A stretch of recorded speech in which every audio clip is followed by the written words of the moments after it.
Today we'll be talking about the Sony A7 III and if it's still a good tool for filmmaking in 2022. Now, whether you already have this camera or you're looking to buy this camera, we'll quickly go over if you should be keeping this camera for your professional work or you should be buying this camera to pursue professional work or hobby. Our goal over the last few months on YouTube was to showcase the capabilities and image quality that can be achieved from the Sony A7 III, and we must say we have been very impressed by what we have been able to achieve with this camera. The most important thing for us with any camera is the image quality. That is the number one thing that we look for. If we like the image quality, we'll end up liking the camera, and if we don't, we end up not liking the camera. Let's begin with the pros. 4K 24 FPS. The 4K footage coming out of this camera is great. Usually the image is crisp, and when exposed properly using the correct log profile, the image can be quite easy to work with in post, despite the 8-bit codec. Sony has claimed that you can achieve 14 stops of dynamic range when shooting on S-Log2 on this camera. However, many tests have been done, and it's shown that the dynamic range is more so 12 to 13 stops, which is still very impressive for a camera that costs a tenth of a cinema camera. Workflow. The XAVC codec runs smoothly on most operating systems and computers that are coming out these days. We edit most of our videos on a Dell XPS 15 laptop. We don't have too many troubles, though playback can be laggy after color grades have been applied, as well as editing on a 4K timeline. The price. For what this camera packs, the price is very reasonable. You're now able to get a second-hand A7 III for approximately 1,200 Great British pounds, which usually leaves room for a lot of budgets to buy a better lens. Low light performance. The low light capabilities of this camera is just amazing. This is what Sony is known for. Last year we shot a boxing match at ISO 6400 in 4K and the noise was unnoticeable. This is just one example of how impressive the low light performance can be on this camera.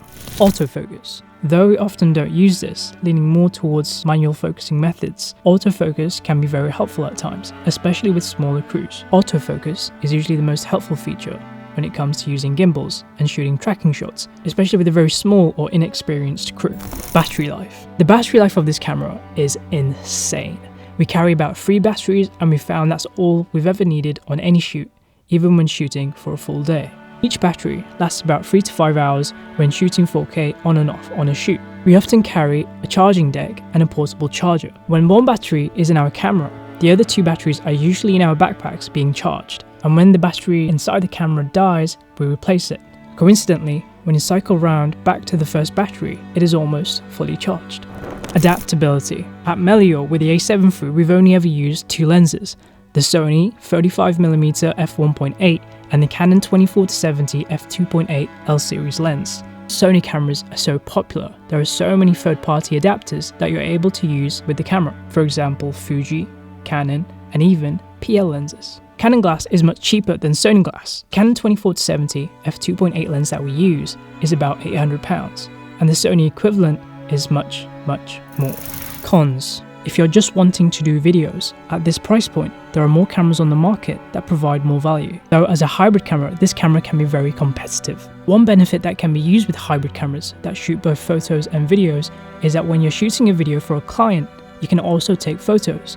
And when you go to deliver your video, you can also send photos with that video to the client. Usually this will impress the client and show that you've gone over and beyond. And most importantly, leave a good impression with the client and keep them happy. Magenta color shift. The infamous magenta tint is usually a common trope of the Sony A7 III image and many other Sony cameras. With some post-processing, this can be fixed. However, it does take time. There are many other cameras where there are little or no shift in color, which would speed up post-processing. 1080p. We don't recommend using 1080p too often on this camera, though saying this, if exposed perfectly, the image can come out quite nice. Though in post-processing, the image is more likely to break up. However, we do understand sometimes you'd want to shoot in slow motion, and that is another problem with this camera. At 4K, you have 30 frames per second, which is cropped. The cropped isn't such a big issue, but 30 frames per second when slowed down is not necessarily slow motion. If this camera had 4K 60 frames per second, even with a crop, this camera would be an absolute machine, and we wouldn't recommend upgrading to something like the Sony A7 IV. However, it doesn't have 4K 60. With many client requests wanting 4K videos, this can be a problem. So, will we continue to use the A7 III in 2022? The short answer is yes. However, as we continue to shoot bigger and bigger projects, and ones that are more challenging to shoot, we definitely are looking for a new camera.